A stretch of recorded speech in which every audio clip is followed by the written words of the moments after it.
lento yensindiso yokuze phambi kukaThixo. Enza umthandazo enhliziyweni ongazovuka abantu. Apho uzaziwe ukuthi awenzanga kakuhle khona. Utyekisile wathetha into engamelanga uzithethe. Benza izinto ongamelanga uzenza. Xa sawungena kule nkonzo yedini, benza nje prayer enhliziyweni yokuzinikela ngokutshela Nkosi Yesu. Siyathandaza.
phansi lonke ibandla ndingambuyekeza ngantoni na uYehova ngako konke ukundiphatha kwakhe kakuhle.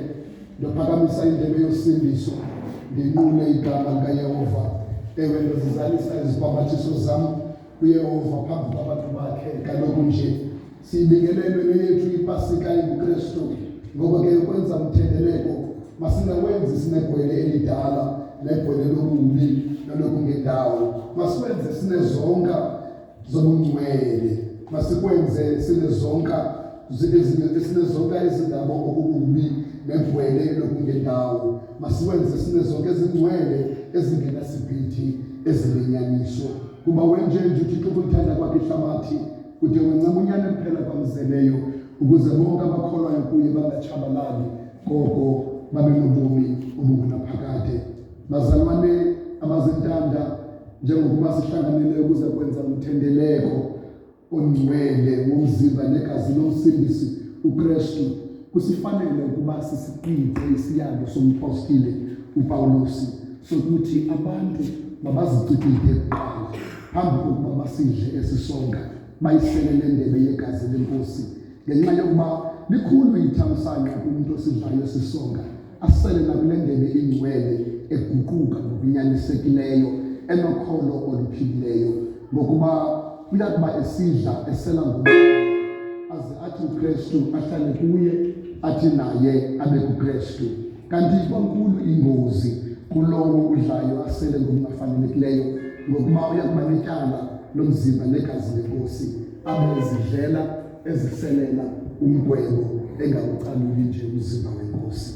Ngoko ke egameni loThixo ongumlawuli wezinto zonke nakwelonyana wakhe uYesu Kristu ndiyalivusa yazini ukuba bonke abahleli intlalo echasene nentando kaThixo mabothuke bazinikele ngokutsha bayilungise intlalo yabo ukuze babe ngabamkeli abafanelekileyo bazo ezimfihlakalo zinkulu kangaka zobungcwele. Masiqonde ukuba lo mnqophiso wemfihlakalo uliyeza elifanelekileyo kuzo zonke insizane ezigulayo, ukwayintuthuzelo ulincedo kwimiphefumlo ebuthathaka. Kusifanele ke ukubulala uThixo ngenhliziyo ezilulamileyo ngenxa yokukhululwa kwethu ngokufa nangokuvuka nangokuva ubunzima bomkhululi wethu uKristu owazithobayo kwade kwasekufeni komnqamlezo, wasinceda wasiphakamisa thina boni abalusizi esibe sihleli ethunzini lokufa, waze wasenza ukuba sibe lusapho lukaThixo kwanendlama kufa ebomini obungunaphakade. Masihlale sikhumbula lo thando olukhulu kangaka lwenkosi yethu.